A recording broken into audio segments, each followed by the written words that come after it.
దేవుని వాక్యం చదువుదాం. మలాకి గ్రంథం 1వ అధ్యాయం 6వ వచనం ఇలా ఉంది. కుమారుడు తన తండ్రిని గణపరచును గదా,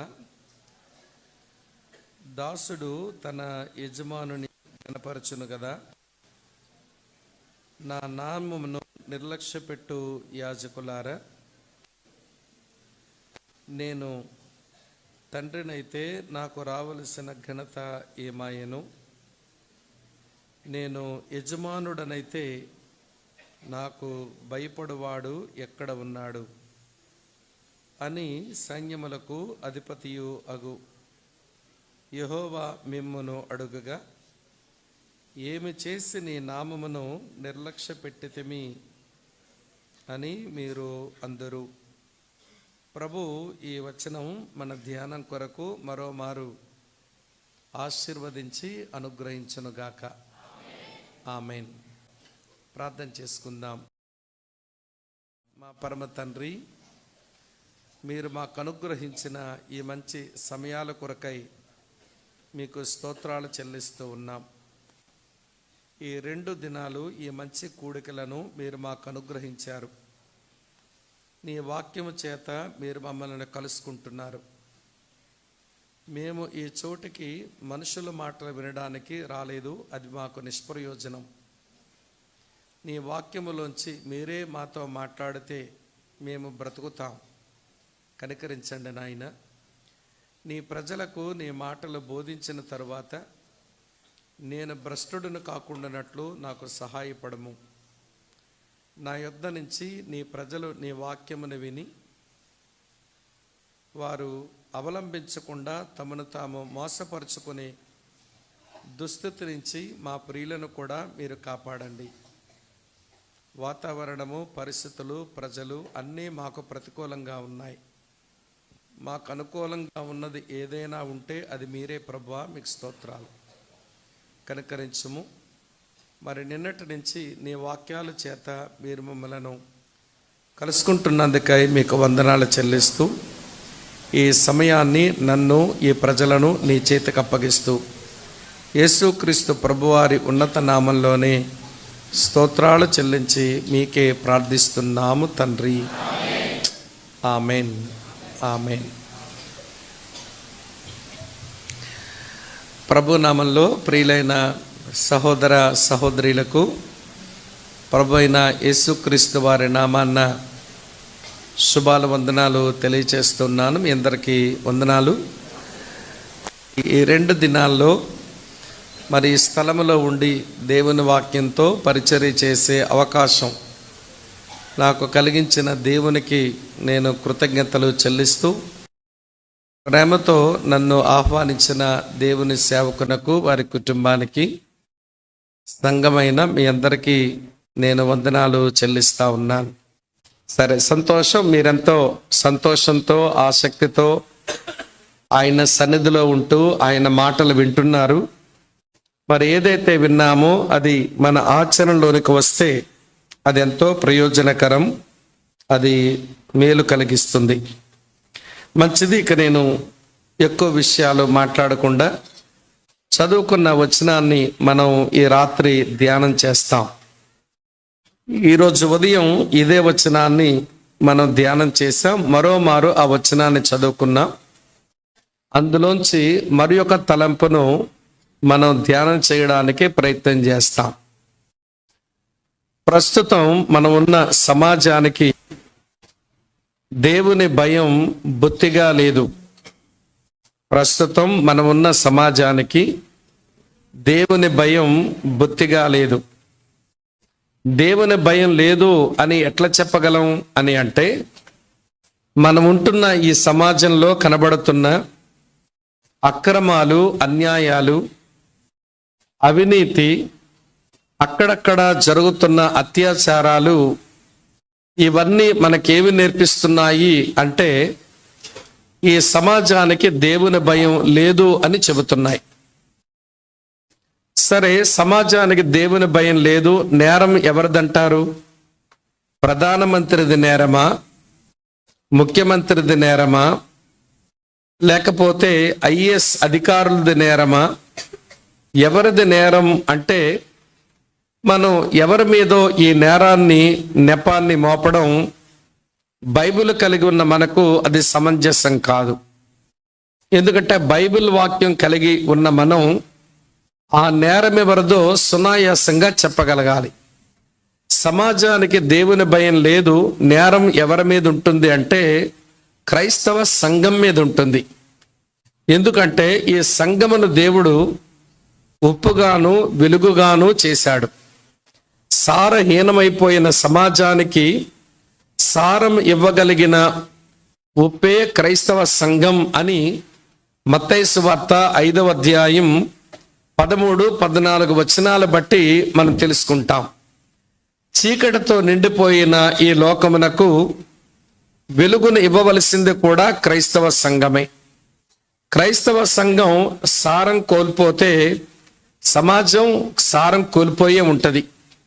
క్రైస్తవ సంఘం కలిగి ఉండవలసిన వెలుగు అది కలిగి ఉండకపోతే సమాజం కూడా వెలుగు కలిగి ఉండడం అది అసాధ్యమవుతుంది. కనుక చుట్టూ ఉన్న సమాజానికి దేవుని భయం లేదు.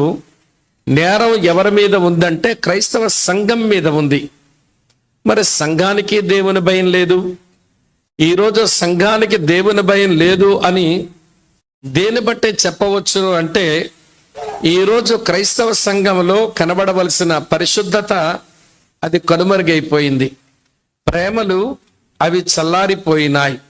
సాక్ష్యము అది అణగారిపోయింది.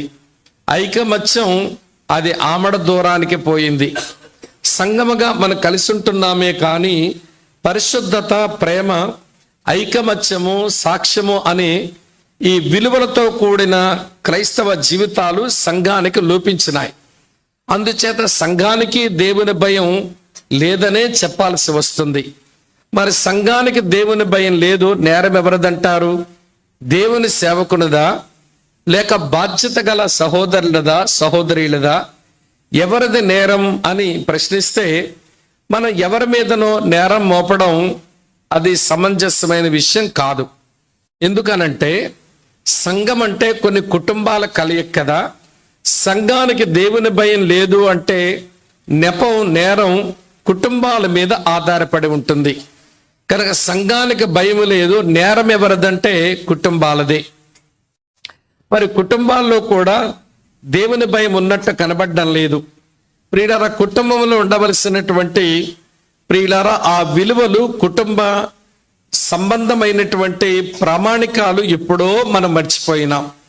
కనుక కుటుంబానికి కూడా దేవుని భయం లేదు. నేరం ఎవరిదంటారు? నాన్నదా నేరం, అమ్మదా నేరం, లేక అన్నదా నేరం, చెల్లిదా నేరం? ఎవరిది నేరం అంటే నేనంటాను ఆ కుటుంబంలో ఉన్న ప్రతి వ్యక్తిది నేరమే.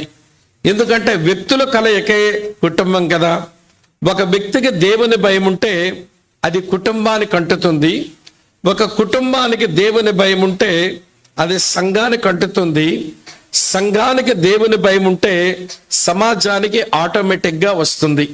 వెనుక నుంచి వస్తాను. సమాజానికి దేవుని భయం లేదు, నేరం సంఘం మీద ఉంది. సంఘానికి దేవుని భయం లేదు, నేరం కుటుంబాల మీద ఉంది.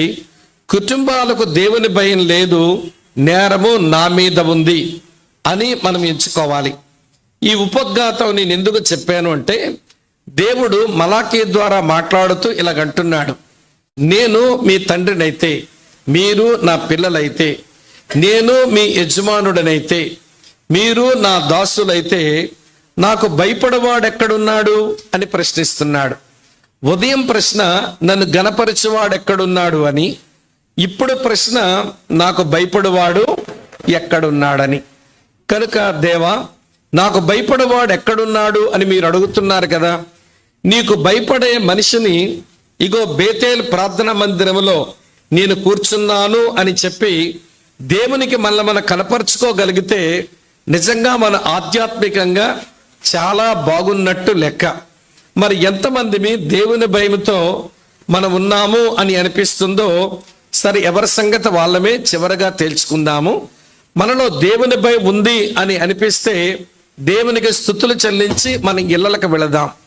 మనలో దేవుని భయం ఉన్నట్టు అనిపించడం లేదనుకోండి, ప్రార్థన చేసుకుని ప్రభు సహాయాన్ని కోరి, ప్రభువా నీ భయము నాకు ప్రసాదించమని అడగడం అన్నా మనం నేర్చుకోవాలి.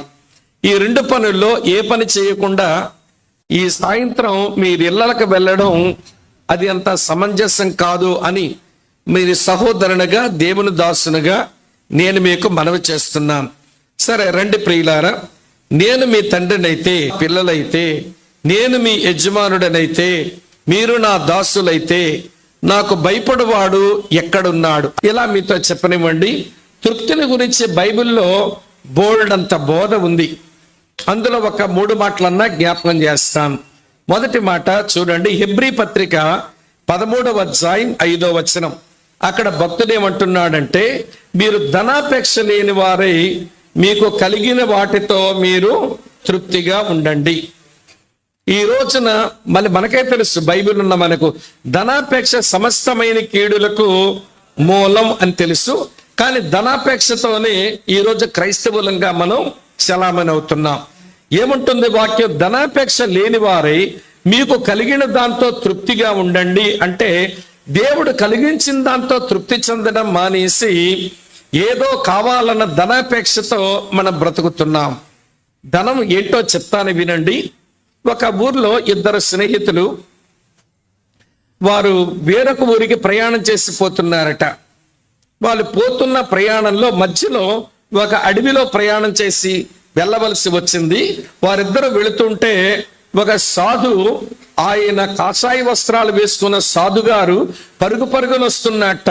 వీళ్ళిద్దరూ, ఏమండి సాధుగారు ఏంటలా మీరు పరిగెడుతున్నారంటే, అమ్మో అక్కడ చంపేది ఉందండి, అమ్మో అక్కడ చంపేది ఉందండి అన్నట్ట.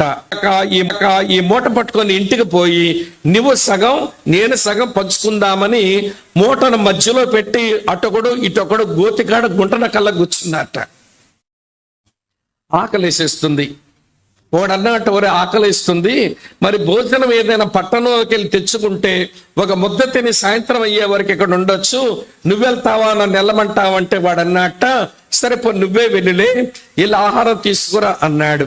సరే వెళ్తానులే చెప్పి వీడు వెళ్ళాడు. స్నేహితుడే కదా, నన్నే మోసం చేస్తాడు అనుకుని వీడు వెళ్ళాట.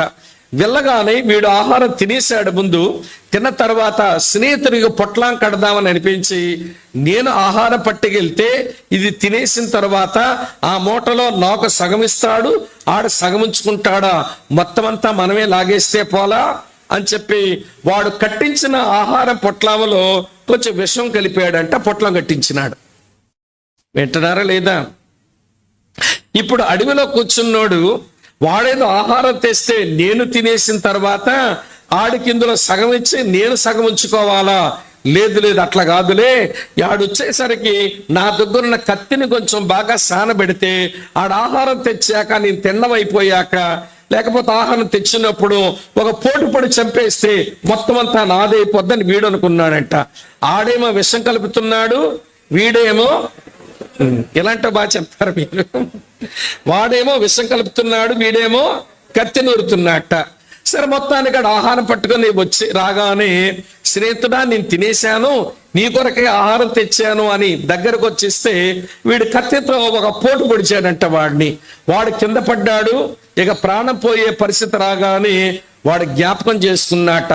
సాధుగారు ఏమన్నారు? చంపేది అక్కడ ఉందన్నారు.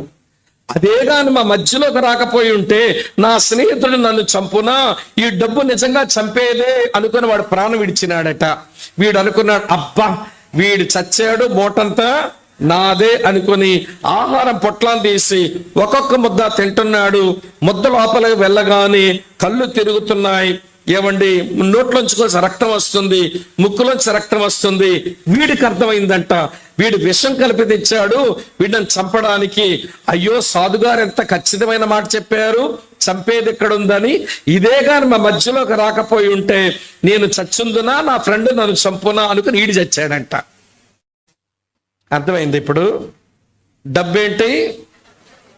గట్టిగా చెప్పండి, డబ్బేంటి? గట్టిగా చెప్పండి, డబ్బేంటి? అయితే డబ్బును ఎలా వాడుకోవాలని అంటే, డబ్బును ఒక మంచి బానిసగా వాడుకొని పనిచేయని నీ కింద కానీ డబ్బు నీ మీద యజమానైతే చెడ్డ యజమాని అయిపోతుంది. డబ్బును మంచి బానిసగా వాడుకో పర్వాలేదు. డబ్బును ఒక యజమానిగా పెట్టుకున్నావు అనుకో, ఆ డబ్బును చెడ్డ యజమాని చాలా కీడు తెచ్చిపెడుతుంది. అందుకని పౌలు తిమోతితో చెప్తున్నాడు, ధనాపేక్ష సమస్తమైన కీడులకు మూలం అన్నాడు. అందుకని మీరు ధనాపేక్ష లేని వారై కలిగిన వాడితో మీరు సంతృప్తి కలిగి బ్రతకండి అన్నాడు. ఇదొక మాట.